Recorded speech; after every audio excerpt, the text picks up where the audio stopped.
يا صباح الخير عليكم يا حبايبي، يا صباح الخير والسعادة. يلا يا حبايبي نبدأ كده بسم الله ونصلي كده على رسول الله. اللهم صل وسلم على وبارك على سيدنا محمد. ازيكم يا حبايبي عاملين ايه؟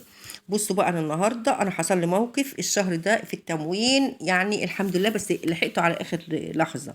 لحقته بقى وجبت التموين. ليه بقى؟ البطاقة بتاعتي كانت تايهة مني، يعني راحة مني في البيت، رايحة خالص، قلبت عليها الدنيا ولكن ما لقيتهاش. يعني اقول لكم انا قعدت البطاقه ضايعه 10 ايام. يعني 10 ايام ضايعه، لا اعرف انا وديتها فين ولا عينتها فين ولا حاجه. فانا لحقت كده جبت التموين بتاعنا، وكان هيخلص التموين. يعني مش كان هيخلص، البطايق بتيجي بتاع التموين بيجوا في اخر الشهر وما عادوش يرضوا يضربوا بطايق بقى، يقولوا خلاص ما عادش ضرب بطايق وكده الشهر بيروح علينا. يعني الاسبوع الاخير من الشهر ده بيقفلوا المكن بقى وما عادوش ايه يرضوا يضربوا تموين. فانا الحمد لله بقى اما لقيت البطاقه، والله يا بنات كانت تايهه عني وادور واقلب وكده، وعلى لحظه لقيتها قدامي. ما تعرفوش ازاي ربنا اللي عمل كده. نزلت بقى جبت العيش. البطاقة بتفك حاجات كتير، يعني ما كنت قعدت أكتر من 10 أيام ما أجيبش عيش والتمون كان هيروح عليا. نزلت جبت العيش وجبت التمون زي ما انتم شايفين، حتى 2 مكرونة و3 سكر و3 زيت. بس الشاي ده أنا شارياه بالفلوس، جايباها ب60 جنيه. وجبت عيش بقى ومليت البيت.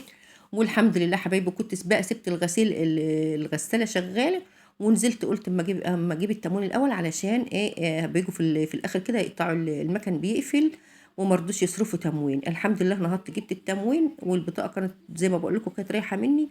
وقمت زي ما انتم شايفين يا حبايب قلبي كده، لحقت على اخر لحظه ان انا خلاص جبت التموين بتاعنا كان هيروح.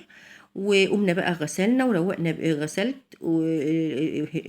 يعني الهدوم وكده، وروقت البيت. وزي ما انتم شايفين يا حبايبي هننشر بقى غسيلنا، وهنشوف بقى هنعمل ايه النهارده بعد بقى ما جبت التموين وستفته زي ما انتم شايفين.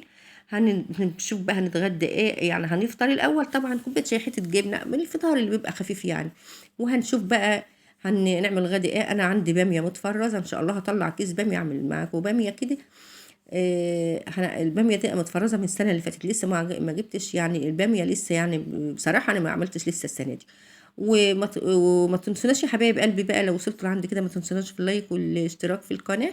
واشكركم جدا جدا كل حبايبي اللي بعلقوا لي التعليقات بتاعكم الجميله جدا، ما تحرمش منكم ابدا ابدا. واشوف وشكم على خير في فيديو جديد.